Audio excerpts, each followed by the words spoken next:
Listen up. None of you have to go. We are the only help they have. 2 vehicles, station ready. Let's go. Move, move. Well, Grandma, what did you think of 13 Hours? All about the private security agents hired by the CIA, we believe, who were protecting people in the Benghazi consulate thing a few years ago when they got basically attacked and overrun, and the ambassador died. Christopher Stevens. Yes. What did you think of the movie? I thought it was wonderful. If as movies go, it was harrowing to watch. Absolutely harrowing. I give all kinds of accolades to the director and the creator of the images that we saw. What they were showing us, what modern warfare on the ground, without any, special missiles or drones or anything, is really like. How horrible it is. And the 13 hours that we spent from the attack on the American establishments there until the final resolution was just magnificently portrayed, I thought. I mean, they pulled you in, they introduced you to our 6 security guys who did have a lot of training and used it to the best of their ability during the attack. And, we knew, we went, from one to one. Every now and then we'd pick up a personal detail about this person. They were real people. It said in the beginning, this is a true story. So you held your breath what was going to happen. But the story of how uncoordinated, I can't think of any other word, the support, the rescue, the help that they needed, how unprepared, really, the U.S. forces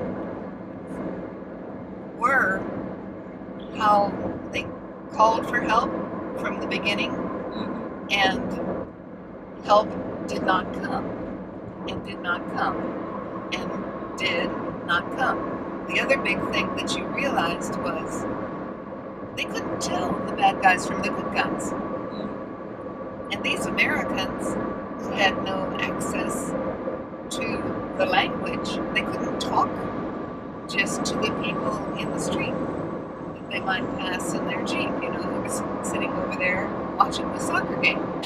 Okay. Well, what you're pointing out, though, is that there was always a delay.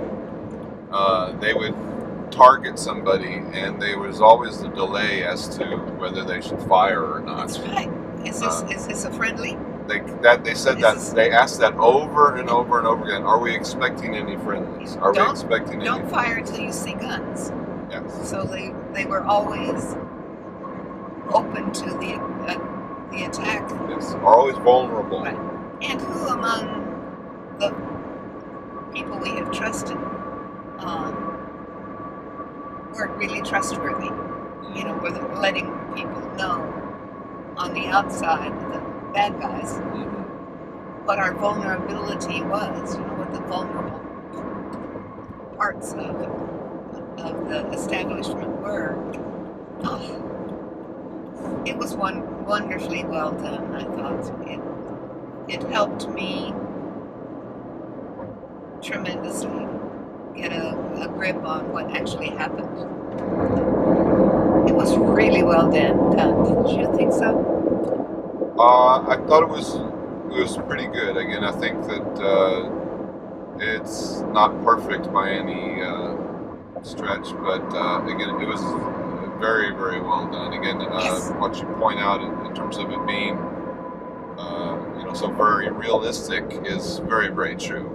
Again, what it does both in terms of the actual story itself, and actually the style that the director sort of takes to the whole thing is everything is very disorganized, everything is very confused, everything is very ugly, everything is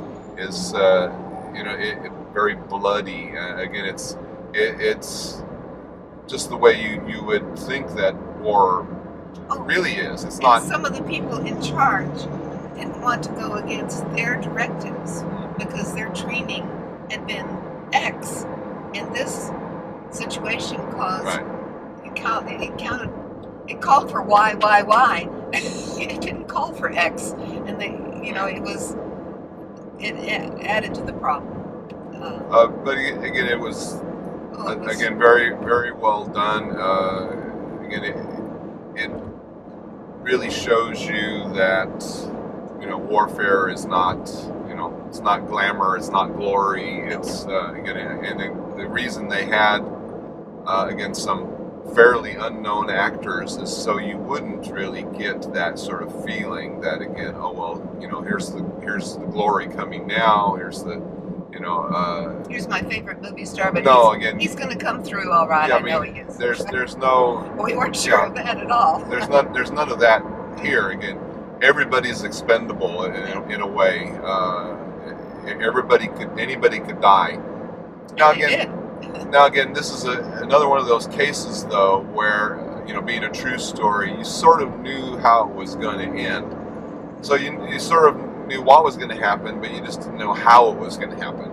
That's the interesting part of the film, is again showing you how all this went down. I mean, again, how it developed and how it kept going again for 13 hours that night. It's interesting again, the things that you would never see in any others. You've never seen in any other sort of movies. Things like, oh well, the